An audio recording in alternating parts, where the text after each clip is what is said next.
यदि मैं आपको बोलूं कि आपको कोई भी दो नंबर को दो पार्ट में डिवाइड करना है, जैसे मान लो कि मैं आपको 16 लिखती हूँ, 16 को मैं आपको क्या बोल रही हूँ कि बच्चे इसको दो पार्ट में आप डिवाइड कर दो, ठीक है, यानी कि दो भाग में आप इसको तोड़ दो। तो आप क्या लिख सकते हो, 4 × 4 लिख सकते हो, या क्या लिख सकते हो, या तो इसको लिख सकते हो 8 × 2 लिख सकते हो, है ना। इस तरह से आप इसको दो पार्ट में बहुत ही आसानी से ब्रेक कर सकते हो। लेकिन जब बात आती है कि आपको क्वाड्रेटिक इक्वेशन यानी कि द्विघात समीकरण को दो भाग में तोड़ना है, यानी कि बीच वाले टर्म को दो भाग में तोड़ना है, तो बहुत सारे बच्चों को बहुत ही ज़्यादा प्रॉब्लम होता है। तो बिना लेट के चलिए वीडियो को स्टार्ट करते हैं।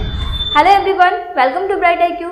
तो आज हम लोग पढ़ने वाले हैं क्वाड्रेटिक इक्वेशन यानी कि द्विघात समीकरण के अंदर हम लोग मिडिल टर्म को किस तरह से स्प्लिट करते हैं, यानी कि उसको दो भाग में पहले तोड़ते हैं, फिर उससे जीरोस फाइंड आउट करते हैं, यानी कि शून्यक निकालते हैं, और शून्यक और कोफिशिएंट यानी कि गुणांक के बीच का रिलेशनशिप को कैसे फाइंड आउट करते हैं। इसका मतलब क्या हो गया कि हम लोग सम ऑफ जीरोस कैसे निकालते हैं एंड प्रोडक्ट ऑफ जीरोस कैसे निकालते हैं। सम ऑफ जीरोस आपका हो गया शून्यकों का योग और प्रोडक्ट ऑफ जीरो आपका हो गया शून्यकों का गुणनफल। तो एग्जांपल के लिए हम लोग उठाते हैं बुक का एक क्वेश्चन, जो कि क्वेश्चन है आपके पास दिया हुआ 6x² - 3 - 7x, ठीक है।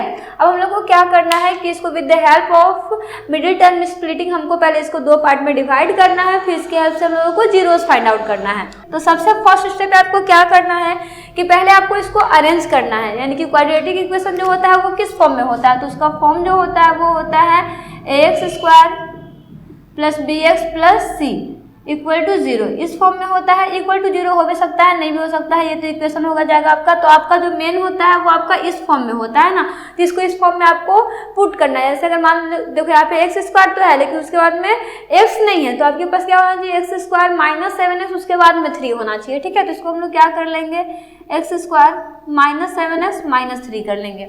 अब देखो आपके पास बेसिक एंड सबसे इंपॉर्टेंट कॉन्सेप्ट क्या है कि सबसे पहले आपको इसे आप स्टेप बाय स्टेप समझो, ठीक है। जैसे मान लो फर्स्ट स्टेप हम लोग क्या करते हैं कि फर्स्ट एंड लास्ट वाले नंबर को आपस में गुणा करते हैं। जैसे फर्स्ट का नंबर क्या है 6x² है, लास्ट का नंबर क्या है -3 है, तो -3 और 6 को हम लोग मल्टीप्लाई करेंगे तो ये क्या हो जाएगा 6 × 3 = 18, यानी कि हो जाएगा -18x²। अब देखो इस 18x² को हम लोगों को दो पार्ट में ऐसे ब्रेक करना है कि उस दो पार्ट को अगर हम लोग जोड़े या घटाए तो बीच वाला नंबर है, और उसी नंबर को हम लोग गुणा करें तो ये 18x² आ जाए, ठीक है। तो सिंपल सा है। 18 आने के लिए हम लोग क्या करते हैं 9 × 2 करते हैं, या तो फिर 2 × 9 करते हैं, ठीक है। यही दो चीज़ करते हैं हम लोग। अगर 2 × 9 करेंगे तब भी 18 आएगा, और 9 × 2 करेंगे तब भी 18 आएगा।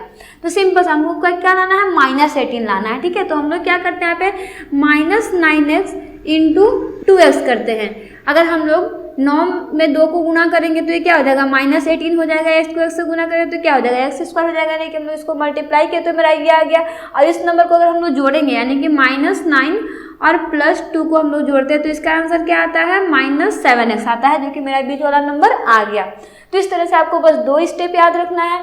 पहला स्टेप आपको क्या करना है कि लास्ट और फर्स्ट वाले नंबर को आपस में गुणा करना है। गुना करने के बाद जो डिजिट है उसको आपको इस तरह से दो पार्ट में ब्रेक करना है कि उन दोनों नंबर को आप जोड़ो या घटाओ, यानी कि ऐड या सब्ट्रैक्ट करो तो आपको बीच का नंबर है, और उसी नंबर को आप मल्टीप्लाई करो तो आपको वापस से फिर वही नंबर आ जाए, ठीक है। बस आपको इतना सा याद रखना है। अब जो मेरा ये आया है इसको हम लोगों को क्या करना है कि -7x यहाँ पे हम लोगों को इसको पुट कर देना है, ठीक है। तो देखो ये आपका रफ कैलकुलेशन, इतना आपको करने का जरूरत नहीं है। अब डायरेक्ट इसको क्या लिख सकते हो 6x² - 9x + 2x - 3, बस आपको इतना लिखना है।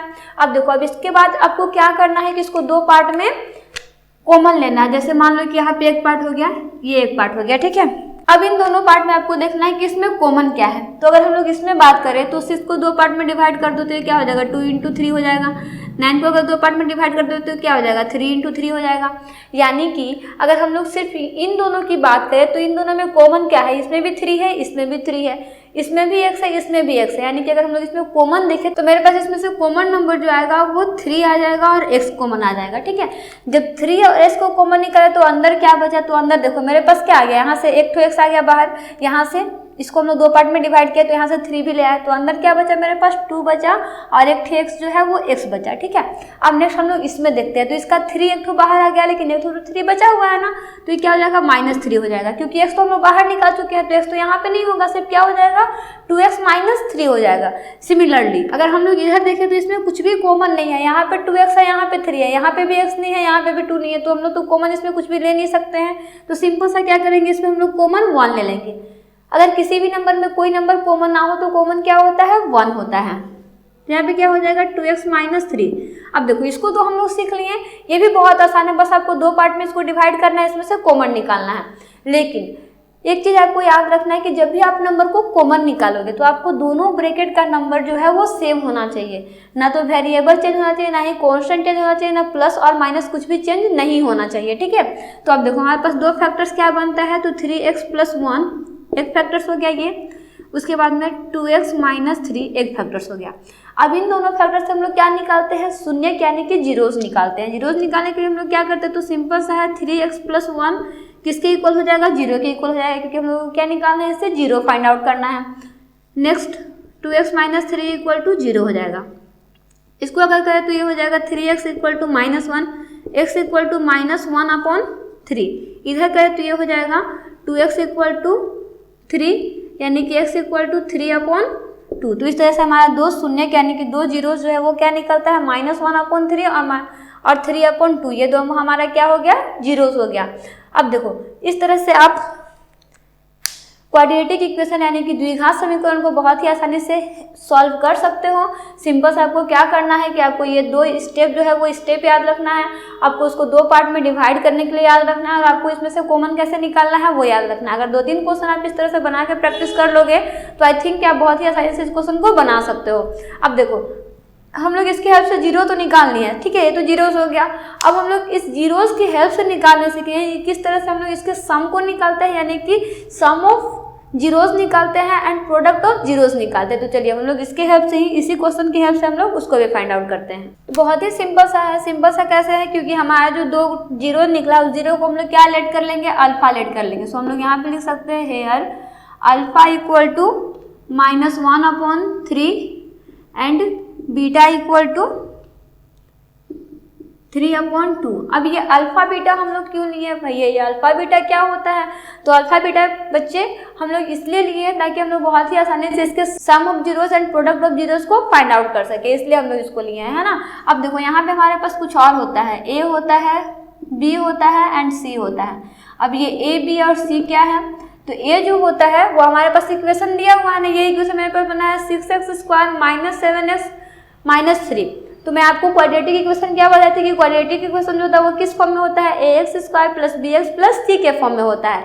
तो x² के साथ जो नंबर होता है वो क्या होता है, a होता है, यानी कि 6 क्या हो जाएगा, a हो जाएगा। x के साथ जो नंबर होता है वो क्या होता है, b होता है, यानी कि -7 क्या हो जाएगा, b हो जाएगा। और जो कांस्टेंट टर्म होता है यानी कि जिसका x y कुछ भी नहीं होता वो क्या होता है, c होता है, जिसको हम लोग कांस्टेंट बोलते हैं ना। तो ये हो जाएगा आपका 3। तो इस तरह से हमारे पास अल्फा बीटा ए बी और सी हो गया। अब देखो शून्यकों का योग क्या होता है, यानी कि हम लोग कह सकते हैं सम ऑफ जीरोस क्या होता है, तो सम ऑफ जीरोस होता है alpha + beta = -b/a।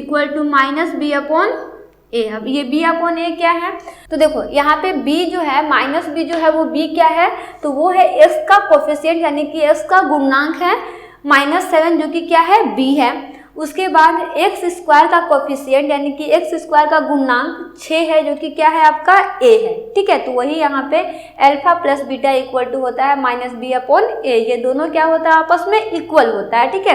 Alpha + beta हम लोग लेट किए हैं तो ये क्या हो जाएगा -1/3 + 3/2 = -b का वैल्यू कितना है, -7 है, ठीक है। -7 और -1 ऑलरेडी है तो यहाँ पे क्या हो जाएगा, 2 माइनस हो जाएगा।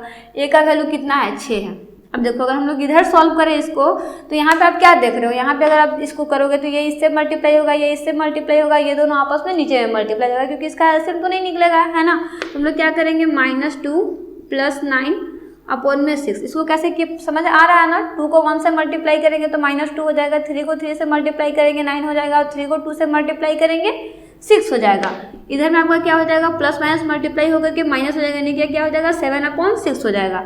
इसको अगर हम लोग सॉल्व करें तो ये क्या हो जाएगा, ये भी इधर हो जाएगा 7/6 इक्वल टू 7/6। तो इस तरह से हमारा क्या निकल गया, ये सम ऑफ जीरोज जो है वो 7/6 एंड 7/6, इस तरह से ये सम ऑफ जीरोज जो है वो इक्वल आता है। उसी तरह से हम लोग फाइंड आउट करते हैं प्रोडक्ट ऑफ जीरोज। देखो ये इतना से वेरिफिकेशन होता है, यानी कि हम लोग किस तरह से इसके बीच के रिलेशनशिप को फाइंड आउट करते हैं, वही यहाँ पे निकालना होता है। तो देखो अब हम लोग क्या करते हैं, अब हम लोग निकालते हैं इसका प्रोडक्ट यानी कि इसका गुणनफल निकालते हैं। तो प्रोडक्ट ऑफ जीरोज क्या हो जाएगा, तो प्रोडक्ट ऑफ जीरोज भी काफ़ी हार्ड नहीं होता, सिंपल सा क्या होता है इसमें, तो ये हो जाता है alpha into beta equal to C upon A. Alpha into beta यानी कि जो हमारे पास अल्फा बीटा दिया उनको मल्टीप्लाई करते हैं और सी अपॉन ए करते हैं तो उसका वैल्यू सेम आता है। देखो कैसे, यहाँ पे है -1/3, यहाँ पे है 3/2 इक्वल टू क्या हो जाएगा, सी का वैल्यू मेरे पास क्या है -3 है, -3/6, ए का वैल्यू 6 है। इसको हम लोग सॉल्व करते हैं, देखो 3 के टेबल में 3 कट गया, कितना बचा, तो ये बच गया -1/2। अगर इधर हम लोग देखें तो 3 के टेबल में 6 आता है, कितने टाइम्स में आता है, 2 टाइम्स में आता है, यानी कि क्या हो गया, ये -1/2 हो गया। तो इस तरह से हम लोग इसके बीच के रिलेशनशिप को फाइंड आउट करते हैं। रिलेशनशिप यानी कि इसके बीच के संबंध का मतलब क्या हो गया, sum of zeros and product of zeros, कि हम लोग कैसे सम ऑफ जीरोज निकालते हैं एंड प्रोडक्ट ऑफ जीरोज निकालते हैं। तो इस तरह से हम लोग इस टॉपिक में बहुत सारे टॉपिक को क्लियर कर चुके हैं। पहला हम लोग क्या सीखे कि क्वाड्रेटिक इक्वेशन को हम लोग सॉल्व कैसे करते हैं, उसके हेल्प से हम लोग जीरोज कैसे निकालते हैं, और जब जीरोज निकल जाते हैं तो जीरोज निकालने के बाद में हम लोग सम ऑफ जीरोज कैसे निकालते हैं, यानी कि शून्यकों का योग कैसे निकालते हैं, और प्रोडक्ट ऑफ जीरोज यानी कि शून्यकों का गुणनफल कैसे निकालते हैं। तो ये तो ये हो गया। अब हम लोग नेक्स्ट क्या सीखते हैं कि अगर हमारे पास सिर्फ जीरोज दिया रहा है, जैसे हमारे पास अल्फा है बीटा है, 2 जीरोज दिया हुआ है, इसी तरह से अगर आपके पास सिर्फ जीरोज दिया रहा है तो अब जीरोज की हेल्प से कैसे आप क्वाड्रेटिक इक्वेशन को बनाओगे। तो चलिए अब हम लोग सीखते हैं क्वाड्रेटिक इक्वेशन को बनाना with the help of zeros.